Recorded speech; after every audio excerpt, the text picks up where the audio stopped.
आत्मनिर्भरता की आवश्यकता जीवन में कब पड़ जाए, विशेषकर स्त्रियों को, यह प्रत्येक स्त्री को सोचना चाहिए और आर्थिक रूप से सदैव मजबूत रहना चाहिए। नमस्कार। प्रेरक साहित्यिक कहानियों की श्रृंखला में आज कथा साहित्य में सुनिए स्त्रियों की आत्मनिर्भरता को लेकर लिखी गई एक बेहद ही खूबसूरत कहानी। कहानी का शीर्षक है तुम ऐसे ही थे, जिसे लिखा है हिंदी साहित्य जगत की जानी मानी लेखिका नीरजा हेमेंद्र जी ने। अक्टूबर माह के दिन थे। वो कार्यालय के लिए तैयार हो रही थी। अपना लंच बॉक्स बैग में रख लिया था। घर में कामवाली के साथ मिलकर घर के सारे काम करवा चुकी थी। अपने पति सुमंत और दोनों बेटियों के लिए नाश्ता और भोजन बनवाकर रखवा चुकी थी। घर से निकलने से पूर्व प्रतिदिन की भांति उसके चेहरे पर संतोष था कि चलो आज भी घर के सारे काम समय पर हो गए। इतने सारे काम करने के लिए वो कामवाली को सुबह शीघ्र बुलाती है ताकि उसके कार्यालय जाने से पूर्व ही कम से कम रसोई का काम हो जाए। वो स्वयं भी घड़ी में 4 बजे सुबह का अलार्म लगाकर उठ जाती है। वो इसलिए कि कामवाली के साथ रसोई में काम करवा सके। यद्यपि कामवाली उसके उठने के बाद में आती है, उसके आने से पूर्व वो नहा धोकर रसोई के अपने करने वाले मुख्य काम कर लेती है ताकि शेष समय कामवाली के आने के बाद दूसरे काम में लगा दे। ये सब इसलिए कि उसके परिवार को उसकी नौकरी से कोई परेशानी ना हो। वो नहीं चाहती कि बच्चियां सोचें कि मेरी मम्मी नौकरी करती है तो हमें समय पर भोजन नहीं मिलता है या घर में अव्यवस्था फैली है। उसने घर और नौकरी दोनों को सुचारू रूप से चलाने के लिए अपने आप को समर्पित कर दिया है। घर सुचारू रूप से चल रहा था। काम वाली रसोई का काम समाप्त करके इस समय घर की सफाई का काम, झाड़ू पोंछा आदि कर रही है। सफाई का काम वो स्वयं कर लेगी, यह काम उसे समझाना नहीं पड़ता। उसके कार्यालय चले जाने के पश्चात भी उसके लिए किसी को देखने की आवश्यकता नहीं पड़ती। इस समय सुमंत अखबार के साथ चाय पीता है। उसके कार्यालय जाने के बाद कामवाली अपना बचा हुआ काम करके चली जाती है। कार्यालय का समय होने लगता है, इसलिए वो उससे थोड़ा पहले निकल जाती है। कार्यालय पहुंचकर वो सुमंत को फोन कर घर का हाल पूछ लेती है, जैसे कि कामवाली कितनी देर में चली गई, साथ में यह भी कि उसने नाश्ता कर लिया या नहीं। उसे यह भी बता देती कि यदि नाश्ता ठंडा हो गया हो तो उसे माइक्रो ओवन में गर्म कर ले। वो उसकी बात पर हाँ हूँ कर उत्तर दे देता। कभी कहता कि नाश्ता गर्म था, कभी कहता गर्म कर लिया। वो निश्चिंत होकर कार्यालय का काम करने में लग जाती। क्या करे, विवशता है, नौकरी पेशा है, अन्यथा वो अवकाश के दिनों में लंच और शाम का पूरा भोजन बनाकर गर्म ही डाइनिंग टेबल पर लगाकर सुमंत और बेटियों को भोजन करने के लिए आवाज़ लगा देती है। वो चाहे जितनी भी थकी रहे, शाम का भोजन स्वयं बनाकर परिवार को गर्म भोजन परोसती है। उसके मन में सदा यही रहता है कि उसकी नौकरी के कारण उसके परिवार में किसी को कोई तकलीफ ना हो। तपिश भरे दिन अभी अभी व्यतीत हुए हैं। अक्टूबर माह प्रारंभ हो चुका है। मौसम मनोरम हो रहा है।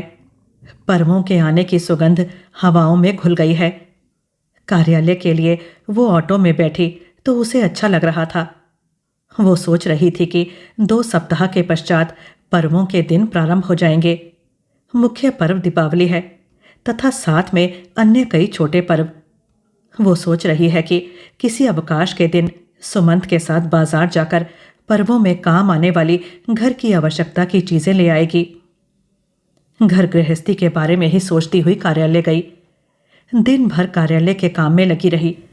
शाम को घर लौटते समय स्मरण आया कि फ्रिज में सब्जियां खत्म हो गई हैं, अतः लौटते समय कुछ सब्जियां ले ली और घर आ गई। सुमंत 10 बजे रात तक अपने कार्यालय से आता है। वो एक निजी कंपनी में काम करता है। उसको 2 बजे कार्यालय जाना होता है। रात्रि के 10 बजे ऑफिस से घर आता है। उसका समय ही ऐसा है कि उसे घर गृहस्थी के कार्यों से कोई मतलब नहीं होता। कभी कभी वो सोचती है कि यदि सुमंत चाहे तो 2 बजे कार्यालय जाने से पूर्व कभी कभी घर की आवश्यकता की कुछ चीजें घर में लाकर रख सकता है, किंतु सुमंत ऐसा नहीं करता। घर के काम, कार्यालय तथा घर की आवश्यकता की चीजें, राशन सब्जी लाने का काम सब उसी के जिम्मे है। वो भी इतनी आपाधापी और व्यस्तताओं में अपनी खुशियां ढूंढ लेती है, या कहें तो खुश रहती है। बस दिन ऐसे ही व्यतीत होते जा रहे हैं। सब कुछ ठीक था, मात्र इसके कि इतने थकाने वाले काम कर लेने के पश्चात वो रात्रि में थोड़ा आराम, थोड़ी अधिक नींद लेना चाहती थी। वो भी उसे नहीं मिल पाता। इसका कारण वही था, पुरुष की आदिम आवश्यकता, जिसमें पत्नी की इच्छा जानने पूछने की कोई आवश्यकता नहीं। इसके लिए उसके स्वास्थ्य का हाल पूछने की भी आवश्यकता नहीं। पति को अपनी इच्छा पूरी करना आवश्यक है। इनकार करने पर 2-4 अपशब्द सुनकर रात्रि के 2-4 घंटे की नींद को पत्नी गंवाना नहीं चाहती। अतः वो मन के साथ ना सही, शरीर के साथ पति नाम के जीव की इच्छा पूरी करती है। इधर कुछ दिनों से सुमंत की ओर से उसे बहुत आराम मिल रहा था। सुमंत उसे प्रयोग नहीं करता। उसे सोने के लिए रात्रि में थोड़ा समय और मिल रहा था। आजकल सुमंत जब भी समय मिलता अपने मित्र राजन के साथ फोन पर बात करने में व्यस्त रहता। वो जानती थी कि राजन उसके कॉलेज के समय का मित्र है। इधर बीच के कुछ वर्षों से सुमंत से उसकी बात नहीं होती थी। कदाचित कोई मनमुटाव हो गया था। आजकल राजन से पुनः मित्रता हो गई है। जो भी हुआ हो, सुमंत और उसके मित्रों की बातों से, विवादों से उसे क्या लेना देना। अब जब भी समय मिलता है सुमंत उससे बातें करता रहता है।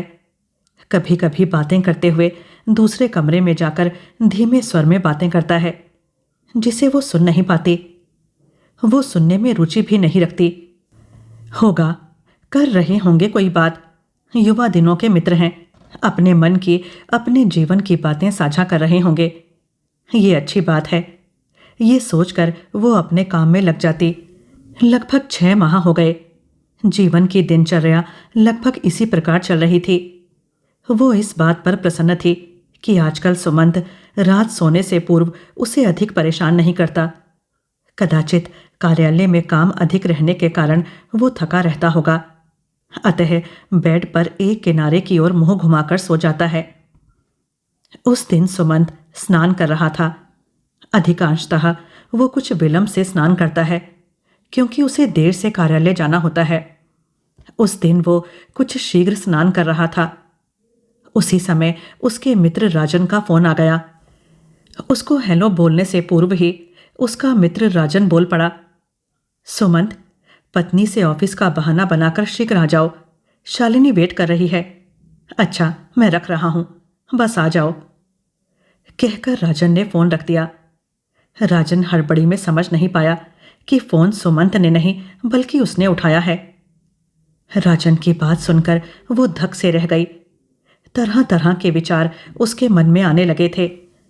शालिनी, शालिनी कौन है जिसके पास सुमंत से बहाना बनाकर आने के लिए राजन कह रहा था? अभी वो यह सब सोच ही रही थी कि सुमंत नहाकर बाहर आ गया। कुछ नाश्ता हो तो दे दो, ना तैयार हो तो रहने दो, मुझे आज कार्यालय शीघ्र जाना है, उधर ही कुछ खा लूंगा, सुमंत ने कहा और अत्यंत शीघ्रता में तैयार होकर घर से निकल गया। कुछ देर में अपने समय के अनुसार वो भी कार्यालय के लिए निकल गई। कार्यालय में बार बार उसके मन में यही विचार आ रहा था कि राजन किससे मिलने की बात कर रहा था। सुमंत की जान पहचान वाली स्त्री शालिनी कौन है? आदि आदि अनेक प्रश्न उसके मन में आ रहे थे, जिनके उत्तर वो चाहती थी, किंतु उसके इन प्रश्नों के उत्तर देने वाला कोई नहीं था। इन प्रश्नों के उत्तर उसे सोचने से ना मिलना था, ना मिला। दूसरे दिन सुमंत अपने पूर्व समय से कार्यालय गया होगा, क्योंकि वो जब कार्यालय के लिए अपने सही समय पर निकलता है तो इस समय तक पेपर चाय लेकर बैठा रहता है, और वो आज भी पेपर चाय लेकर बैठा था। वो कार्यालय चली गई। उसने सुमंत से ना तो शालिनी के बारे में पूछा, ना ही राजन के फोन के बारे में। उसकी इच्छा तो हो रही थी यह पूछने की कि राजन किस शालिनी की बात कर रहा था जो उसकी प्रतीक्षा कर रही है, किंतु वो यह सोचकर रुक गई कि जब तक बात की सच्चाई का पता न चले वो सुमंत से कोई बात नहीं करेगी, वो उस पर संदेह नहीं करेगी। अपने पारिवारिक माहौल को वो विषैला नहीं बनाना चाहती। वैसे वो सुमंत के बारे में जानती है, उसका चरित्र लड़कियों पर बुरी दृष्टि रखने का रहा है। उसे यह भी पता चलता है कि वो औरतों को पैसे देकर उनसे शारीरिक संबंध बनाता है। इस बात को लेकर कई बार घर में झगड़े हो चुके हैं। अब उसने इस बारे में सुमंत से बात करना छोड़ दिया है। इन पचड़ों पर चर्चा से घर का वातावरण खराब होने के अतिरिक्त और कुछ भी हासिल नहीं होता। सुमंत की इन कारगुजारियों के कारण वो कई बार अनिद्रा और तनाव जैसी बीमारियों का शिकार हो चुकी है, जिसका उपचार उसे करवाना पड़ा है। यही कारण है कि वो इन बातों को अनदेखा करने का प्रयास करती है। अब वास्तविकता यह है कि राजन के उस फोन को वो विस्मृत नहीं कर पा रही है। सुमंत पुनः किसी महिला के साथ अवैध संबंधों को जी रहा है। अब वो करे तो क्या करे? उसकी 2 बेटियां हैं, दोनों स्नातकोत्तर की कक्षाओं में पढ़ रही हैं।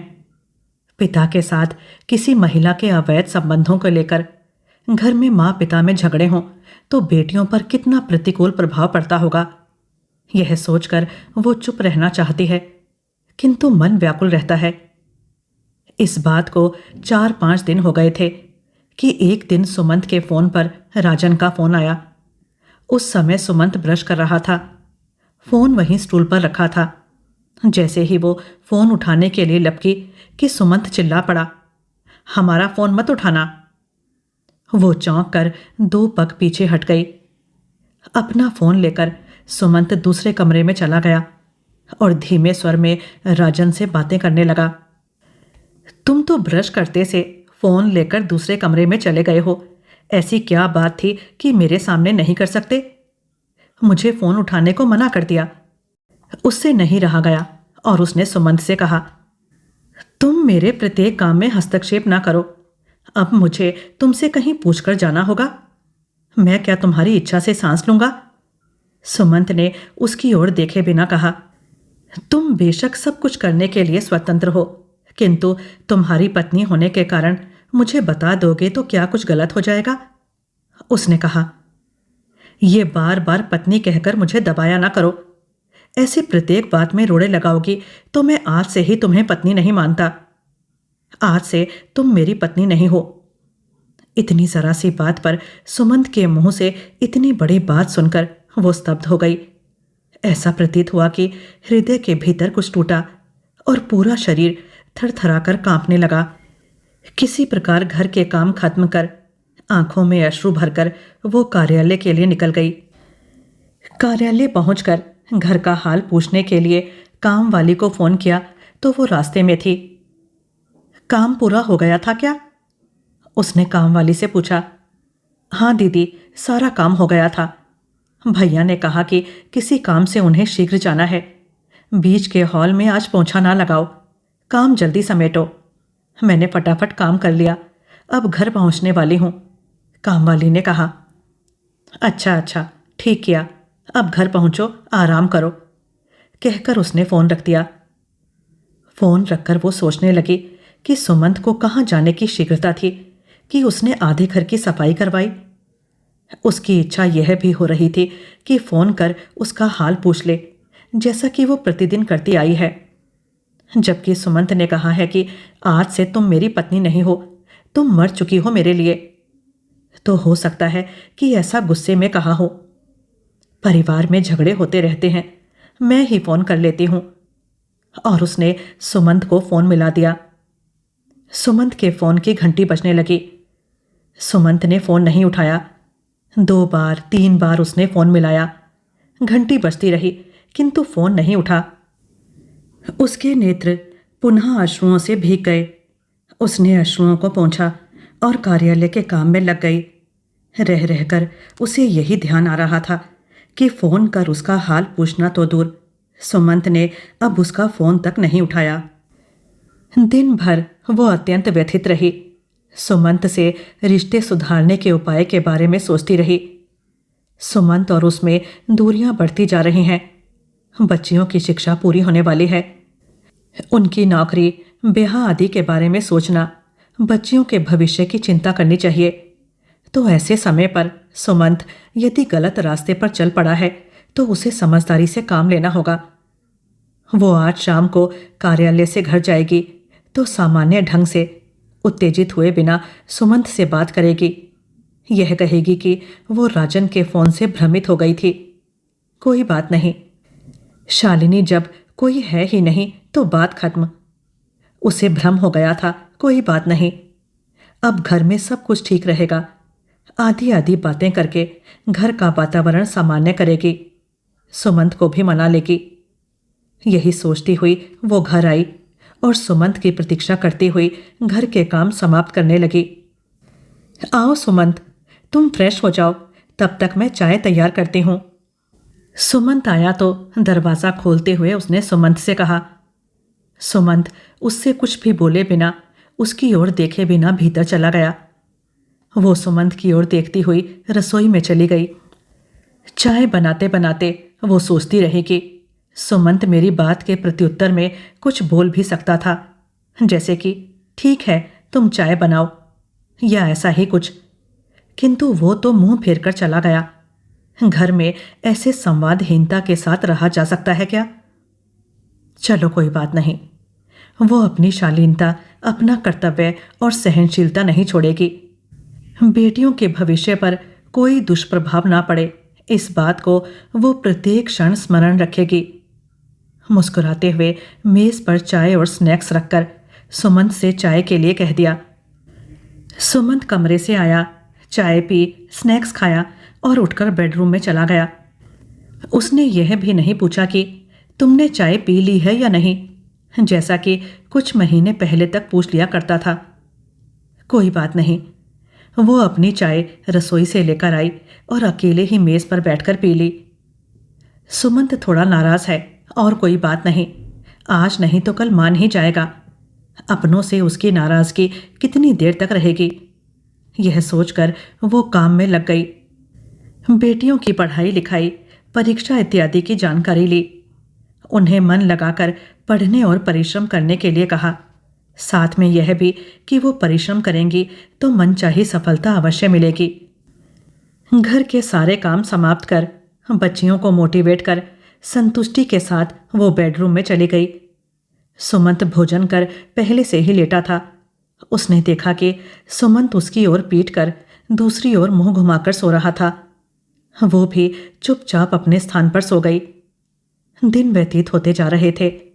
वो खामोशी धारण कर सुमंत का व्यवहार, उसकी मनःस्थिति, नाराजगी दूर करने का प्रयास और सब ठीक होने की प्रतीक्षा कर रही थी।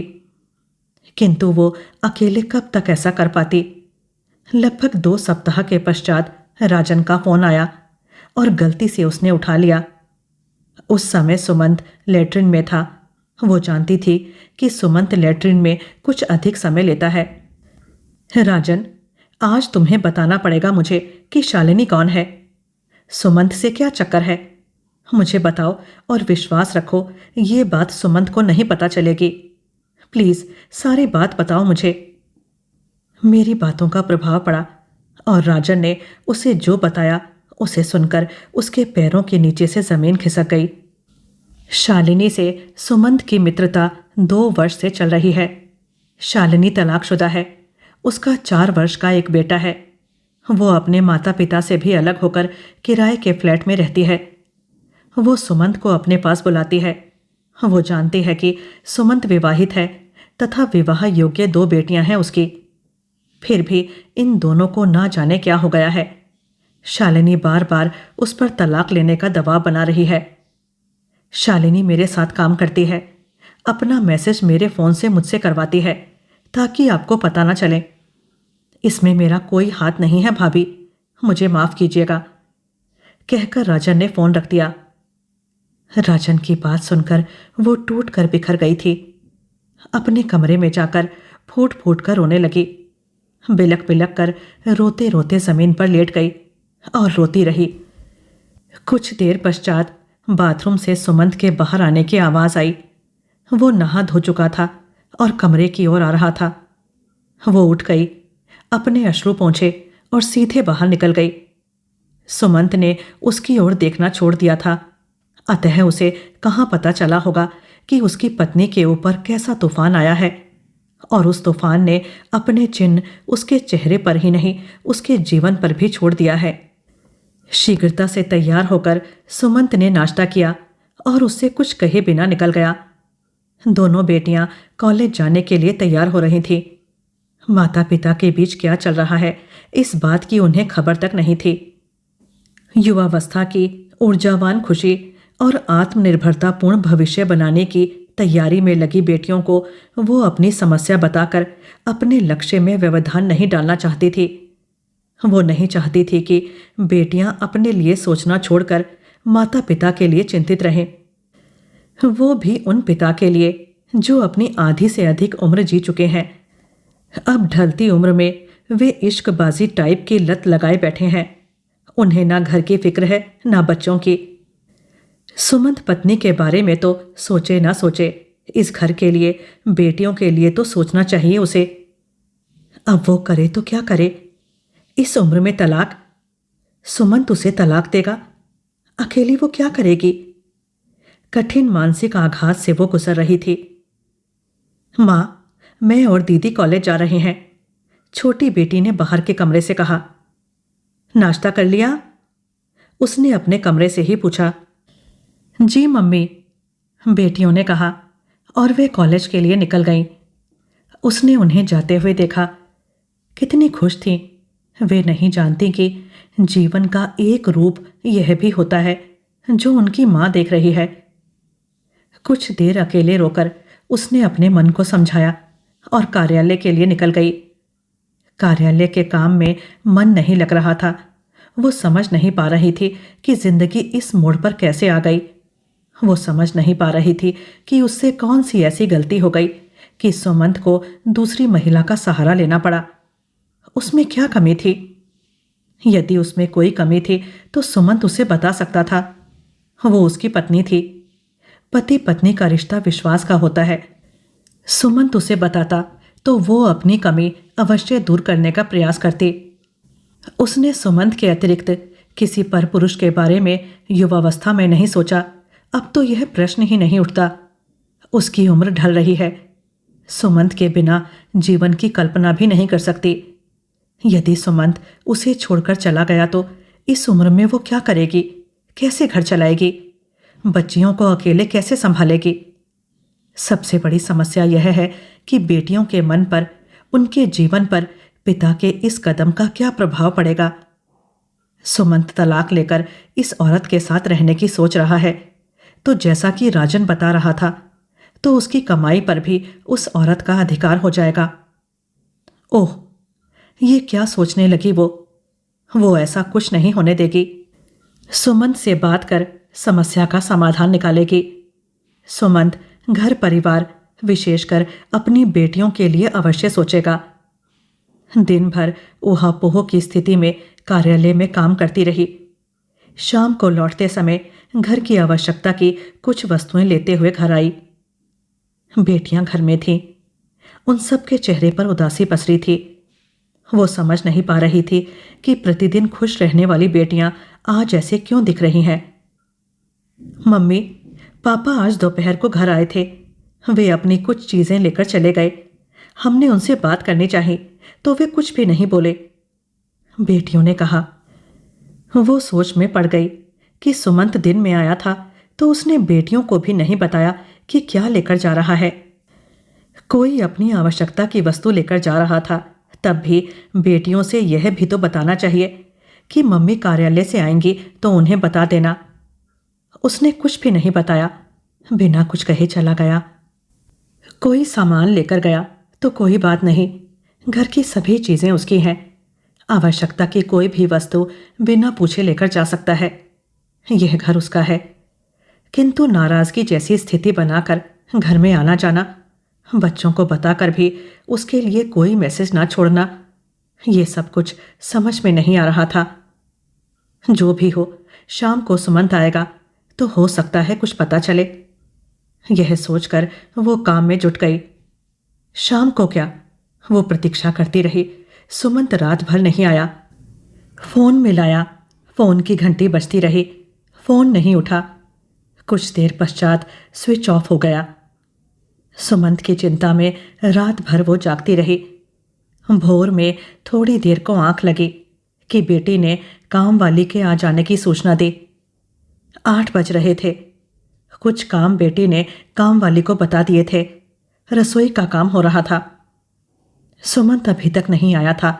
उसका फोन भी बंद था। उसका मन घबरा रहा था। परिवार के भविष्य की चिंता में व्याकुल था।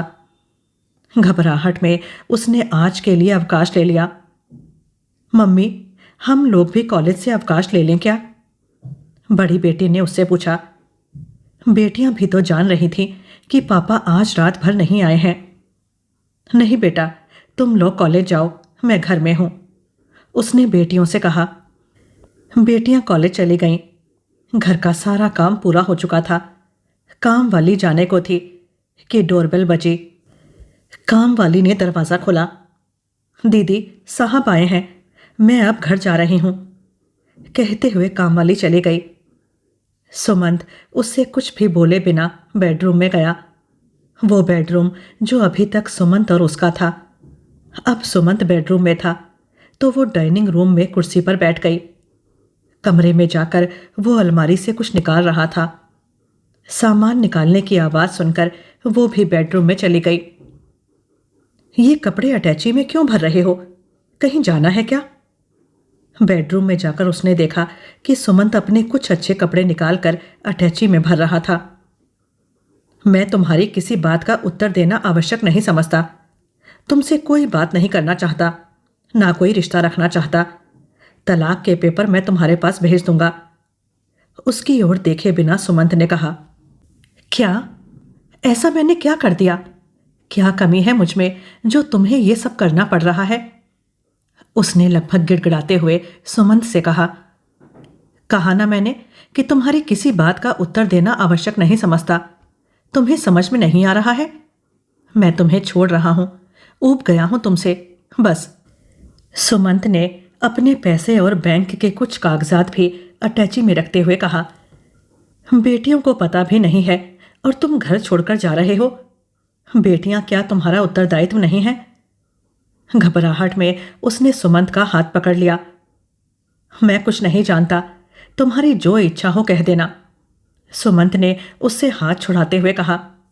लो, रुशिका से बात करो। रुशिका, तुम्हारे पापा घर छोड़कर किसी और के साथ रहने जा रहे हैं। वे सामान पैक कर चुके हैं। इतनी देर में उसने अपनी बड़ी बेटी को फोन मिला दिया। बेटी ने फोन उठा लिया और मां की बात सुनकर क्षण भर को निशब्द हो गई। क्या हो गया पापा? हम सबसे ऐसी क्या गलती हो गई? आप मम्मी के साथ अन्याय कर रहे हैं। दिन रात मम्मी हम सबके लिए परिश्रम करती है, हम सबको ऐसे समय छोड़कर, जबकि हमें आपकी इस समय सबसे अधिक आवश्यकता है। आप किसी और के साथ रहने जा रहे हैं। मैं तुम्हारी किसी बात का उत्तर देने को बाध्य नहीं। ये मेरा जीवन है, इसे अपने ढंग से जीऊंगा। तुमसे पूछने की आवश्यकता नहीं और तुम्हारी मम्मी में मेरी कोई रुचि नहीं। रुशिका अपनी बात कर रही थी कि सुमंत ने उसकी बात पूरी हुए बिना अपनी बात बता दी और फोन काट दिया। मम्मी, पापा को फोन देना और माइक ऑन कर दो। कुछ ही सेकंड में रुशिका ने उसके मोबाइल पर फोन किया। रुशिका तुमसे बात करना चाहती है, कहते हुए उसने फोन सुमंत की तरफ बढ़ा दिया। क्या है? कड़े स्वर में बोलते हुए सुमंत ने फोन ले लिया। पापा, हमने मम्मी में कोई कमी या उनकी गलती कभी देखी नहीं है। वे परिवार के प्रति समर्पित रही हैं, अब भी हैं। आप जा रहे हैं तो हम आपको क्या मान लें? हमारे लिए आप हैं कि नहीं हैं? रुशिका ने पापा से पूछा। जो मन हो वो मान लो, सुमंत ने कहा। तो क्या अब आप हम सबके लिए नहीं रहे? रुशिका ने पूछा। नहीं, सुमंत ने कहा। जाइए पापा, अब आप हम सबके लिए नहीं रहे। मम्मी, तुम आज ही अपने सुहाग के चिन्ह मिटा लो और साहस के साथ आगे बढ़ो। हम सब तुम्हारे साथ हैं। कहते हुए रुशिका ने फोन बंद कर दिया। ये मेरी बेटियां नहीं, मेरी खुशियों की रुकावटें हैं। बड़बड़ाते हुए सुमंत ने फोन वहीं मेज पर रख दिया और अपने सामानों की दोनों अटैचियां लेकर बाहर निकल गया। सुमंत ने इतनी तेजी से दरवाजा खोला और दरवाजे को धक्का देकर गया कि उसके जाने के बाद देर तक दरवाजा हिलता रहा। वो वहीं बैठकर रोती रही, खाली घर और हिलते दरवाजे को देखती रही। कुछ ही देर में दोनों बेटियां घर आ गईं। मम्मी, तुम यहां बैठकर क्या कर रही हो? जिसने स्वयं हमें यह कहकर कि वो हम सबके लिए अब नहीं है, चला गया, उसके लिए रो रही हो? क्यों तुम अपने अश्रु बर्बाद कर रही हो? इन्हें उन दिनों के लिए बचाकर रखो जब हम दोनों पढ़ लिख कर आत्मनिर्भर बनकर तुम्हारे सपनों को पूरा करेंगे, जिसके लिए हम प्रयासरत हैं। उस समय तुम खुशियों के अश्रु से अपने नेत्र भिगाना। रुशिका ने कहा। बेटियों ने उसे उठाया, अश्रु पोंछे, पानी पिलाया। देर तक दोनों उसके हाथों को पकड़े हुए बैठी रही। जाओ मम्मी, बाथरूम से अपने चेहरे से सूखे अश्रुओं के चिन्ह धोकर आओ, ये अच्छे नहीं लग रहे हैं, छोटी बेटी ने कहा। वो स्नेह से उसे देखने लगी। मम्मी, तुम्हारे बताने से पूर्व ही हम उस व्यक्ति का आचरण कुछ कुछ समझ रहे थे। हमने आपको बताया नहीं क्योंकि हम जानते हैं कि आप घर बाहर के दोनों काम संभालती हैं। हम आपको तनावग्रस्त नहीं देखना चाहते थे, बड़ी बेटी ने कहा। वो बेटियों की ओर देख रही थी तथा सोच रही थी कि आज यदि वो आत्मनिर्भर ना होती तो क्या होता। आत्मनिर्भरता की आवश्यकता जीवन में कब पड़ जाए, विशेषकर स्त्रियों को, यह प्रत्येक स्त्री को सोचना चाहिए और आर्थिक रूप से सदैव मजबूत रहना चाहिए। वो उठी और चेहरा धोने के लिए बाथरूम में चली गई। अब उसे कुछ नहीं, बस सुमंत द्वारा भेजे जाने वाले तलाक के पेपर्स की प्रतीक्षा थी। चेहरा धोने के पश्चात वो बाथरूम से बाहर आई। उसकी दोनों बेटियों ने देखा कि उनकी मम्मी ने चेहरा ही नहीं धोया है, बल्कि अपने सुहाग का चिन्ह सिंदूर भी धो डाला है और उनके चेहरे पर संतोष का भाव है। पापा, तुम ऐसे ही थे, रुशिका ने धीरे से बोला, जिसे उसकी छोटी बहन ने सुन लिया। हाँ दीदी, तुमने बिल्कुल सही कहा। पापा, तुम ऐसे ही थे, इसी योग्य थे। स्त्रियों की आत्मनिर्भरता का गहरा संदेश देती इस कहानी के अंत के साथ ही मुझे विदा दीजिए। धन्यवाद।